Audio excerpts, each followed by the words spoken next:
भैयाओ, एक समय की बात है। मलमास को महीना हो जाते हर मंदिर में कथा भागवत और कीर्तनों है रहे। गांव के निवासी या धार्मिक काम में बड़ी रुचि रखते। इनमें जावे के ताई प्रातः काल ते उठ के नहा धो के मंदिरन में दर्शन करवे और कथा कीर्तन के संग भागवत सुनवे के ताई मंदिरन में जाते। बहुतेरे भक्तगण जमुना मैया पे भोर को स्नान करके सत्संग को आनंद लेवे के ताई मंदिरन में पहुंचते। कछु लोग फूलमाला मालिन पे ते खरीद रहे तो कछु लोग भोग प्रसाद की सामग्री हलवाई ते लेके बाकू बड़ी श्रद्धा भक्ति ते मंदिरन में चढ़ाते। भगवान की जय जयकारन थे और नगाड़न की ध्वनिन ते सगरो मंदिर गूंजमान हैरो हतो। सत्यदेवु पूरे मलमास को आनंद लेवे के ताई प्रातः ही जमुना मैया में स्नान करतो। वो बागाम को धनपति हो और वो चीनी गुड़ की बहुत बड़ी आढ़त चलातो। वाने चीनी गुड़ के काम में ते बहुतेरो धन कमायो। जाते वा को नाम दूर दूर तक फैल गयो।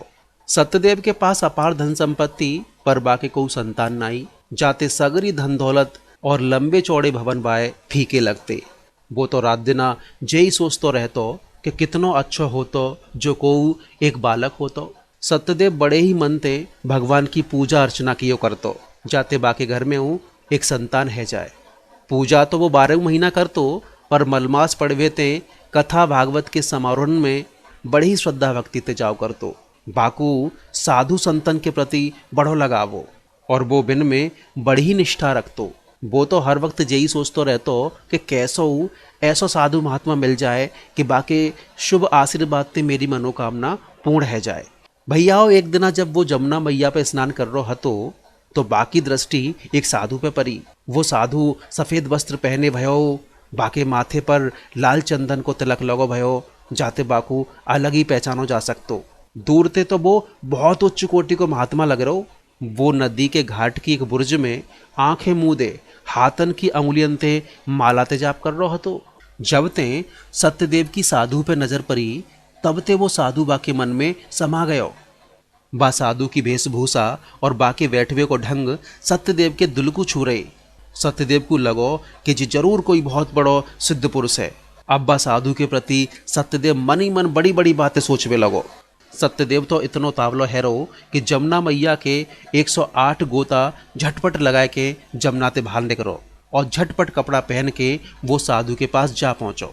बाने साधु को बड़े आदर ते प्रणाम करते भये बिन्ही के नजदीक बैठ गयो। साधु ने क्षण को सत्यदेव की ओर देखो पर कछु बात ना करी। वो साधु बाकी ओर देखते भये माला के दानिन को अपनी अंगुलियन ते चलावे लगो। सत्यदेव समझो बाबा कछु बोलेगो पर वो साधु ना बोलो तो सत्यदेव तो उतावलो है रहो। सत्यदेव चुप ना रह सको और साधु ते बोलो, मुँह पे कछु कृपा करोगे महाराज। साधु मुस्कुराते भय बोलो, बच्चा तुम्हारे पास तो सब कछु है, तुम्हें क्या बात की कमी है। ओहो, सत्यदेव साधु की बात इनको सुन के बड़ो ही हक्को बक्को रह गयो और सोचवे लगो कि साधु को जे कहाँ ते मालूम कि मैं धनपति हूँ। फिर सत्यदेव बड़ो ही उत्साहित होते भय बोलो, हाँ महाराज मुँह पे सब कछु तो है पर असली बात लेकर के उस सत्यदेव के मुँह ते ना लेकर पाए रही। बाको कंठ बोलते बोलते रुक गयो और वो एक याचक की तैया साधु की ओर ताकवे लगो। साधु अपने आप ही बोल उठो, हाँ हाँ बच्चा, कहो यही ना कि तुम्हारे कोई संतान ना है। ओहो, जे सुन के सत्यदेव एकदम उठो और साधु के चरण पकड़ के दबावे लगो। जय ना बाकी आंखनते टप टप आंसू साधु के पैरन में गिरवे लगे। बाने तनक देर में अपने आंसुनते साधु के पैरन को भिजो दियो। साधु ने बड़े प्रेम ते सत्यदेव के सिर पे हाथ रखो और फिर साधु ने वाके सिर पे हाथ फेरते भाई कहो कि तुम घबरा क्यों रहे हो, मैं सब ठीक कर दूंगा, कैसी चिंता अपने दिल में मत लाओ। सत्यदेव तो साधु की बात सुन के मन ही मन बहुत प्रसन्न है रहे हो, जैसे कि अचानक मुंह मांगी मुराद मिल गई हो। वो तो साधु की बातन ते इतनो प्रभावित है गयो कि बाकी दृष्टि में अब काऊ देवी देवता को पूजा पाठ दान पुण्य सब बाकी नजर ते गायब है गए और बाकू तो अब वो साधु ही साधु दिखवे लगो। जाते वो बा साधु में पूरी तैया विश्वासु करवे लगो। अब तो सत्यदेव साधु की आज्ञा में खड़ो रहतो। सत्यदेव ना तो मंदिर जातो और ना ही देवी देवता की पूजा अर्चना करतो। बस बाने तो वो साधु ही अपने मन में बसा लियो। अब सत्यदेव साधु की अपने हाथन ते स्वयं सेवा करतो। कबू वो साधु के पैरन को दबातो और साधु को कैसी वस्तु की आवश्यकता भई वह वस्तु को थोड़ी देर में हाजिर करतो। और सत्यदेव जे देखतो कि साधु प्रसन्न चित्त है कि ना है। भैयाओ, एक दिन सत्यदेव साधु बाबा की सेवा में पूर्ण तल्लीनता ते लगो हतो। बाने साधु ते कही, महात्मा जी आपकी बड़ी दया होगी जो मेरी झोंपड़ी को पवित्र कर देव। तो जे बात सत्यदेव की सुनते ही साधु उठ बैठो और बोलो, सत्यदेव हम आपकी झोंपड़ी को अवश्य देखेंगे, चलो बच्चा। सत्यदेव बा साधु बाबा को बड़े ही श्रद्धा से अपने घर में ले आयो। साधु सत्यदेव के घर में रहवे लगो। अब वो और बाकी पत्नी साधु के चरणन में अपने हृदय से सेवा करवे लगे। पूरे गांव में जे बात आग की तैयां फैल गई कि सत्यदेव के घर में को सिद्ध साधु आयो भयो है। जाते पूरे गांव के लोग बाग, जिनमें स्त्रियों पुरुषों, साधु के दर्शन करवे के ताई सत्यदेव के घर पे आवे लगे। सत्यदेव बिन भक्तन को एक एक करके साधु ते मिलातो और वो जब बाबा के दर्शन करके जाते तो उनको सत्यदेव प्रसाद अवश्य देतो। जाते सत्यदेव पूरे गांव में अपनो रुतबा बनानो चाह रहो कि कितनो ज्ञानी ध्यानी साधु को मैं अपने गांव में लाया हूँ। गांव के स्त्री पुरुषन को प्रसाद दे के अपनो अलग रौब जमानो चाहतो। पूरे गांव को मैं ही खवा रहा हूँ, सत्यदेव जे समझ के प्रसाद दे। तो भैया साधु को चकाचक वस्त्रन में देख के गांव के लोग बड़े ही प्रभावित है रे। जे साधु तो बड़ो ज्ञानी सो लगे। साधु के घुंघराले बाल, बालन में लटाएं झुलसी साफ सुथरी और वेशभूषा कछु चमत्कारी ते कम नाई। जाते साधु को चेहरा और चमक रहो। जाके अलावा वो कबू कबू ऐसे आश्चर्यचकित बैठे बैठे कारनामे कर दे तो जाते भक्तगण की विन चमत्कारन को देख के आश्चर्य की सीमा ना रहती। खाली हाथन में झट्टते लड्डू प्रकट कर देनो, बेमौसम के फलन को प्रकट कर देनो, खाली झोला को मेवाते भर देनो। ऐसे चमत्कारन ते सत्यदेव तो साधु को ही परमात्मा समझवे लगो और गांव के लोग व साधु को चमत्कारी साधु के नाम ते जानवे लगे। अब तो सत्यदेव व साधु को साक्षात दंडवत करतो। अब तो जो कोई सुनतो वो ही साधु ते आशीर्वाद लेवे जरूर आतो। नित्य साधु के दर्शन के ताई काफ़ी तादाद में स्त्री पुरुष आवे लगे। पिछले 2 महीना थे जे आनंद पूरो गांव उठारो हतो। भैया अचानक एक दिन सुबह स्नान ध्यान करके साधु सत्यदेव ते बोलो, सत्यदेव तुमने मेरी 2 महीना ते बड़ी सेवा करी है, अब मैं झांते जानो चाहूँगो। सत्यदेव साधु की बात सुन के गिड़गिड़ावे लगो, आप जे का कह रही हो महाराज, आपको तो मैं पूरा भक्त हूँ, प्रभु मोजा मझधार में मत छोड़ के जाओ।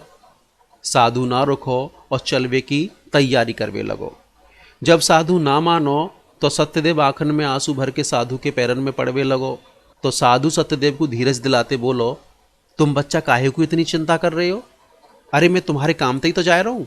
मैं पहाड़न पे जाके देवता को प्रसाद लेके शीघ्र लौट के आऊँगा। जाते तुम्हारी मनोकामना शीघ्र पूर्ण हो जाएगी, कैसी चिंता मत करो।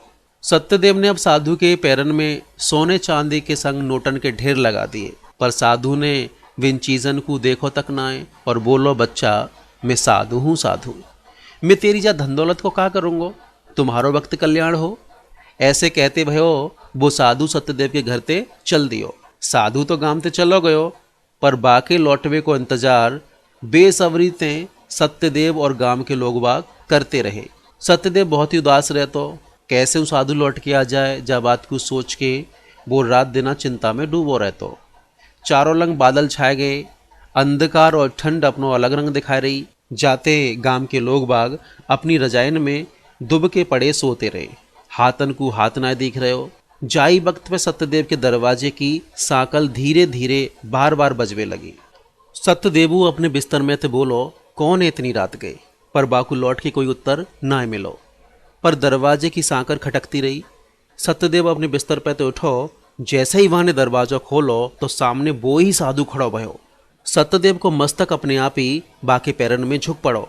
सत्यदेव को साधु दोनों हाथन तो उठाते भय कहवे लगो, सत्यदेव शीघ्र अंदर चलो, मैं पहाड़न पे साक्षात सिद्ध भगवान को प्रसाद लेके आया हूँ, मोए फिरू एक काम ते शीघ्र जानो पड़ेगो। बस साधु की बात सुन के सत्यदेव के हृदय में हर्ष को सागर सो उमड़ पड़ो।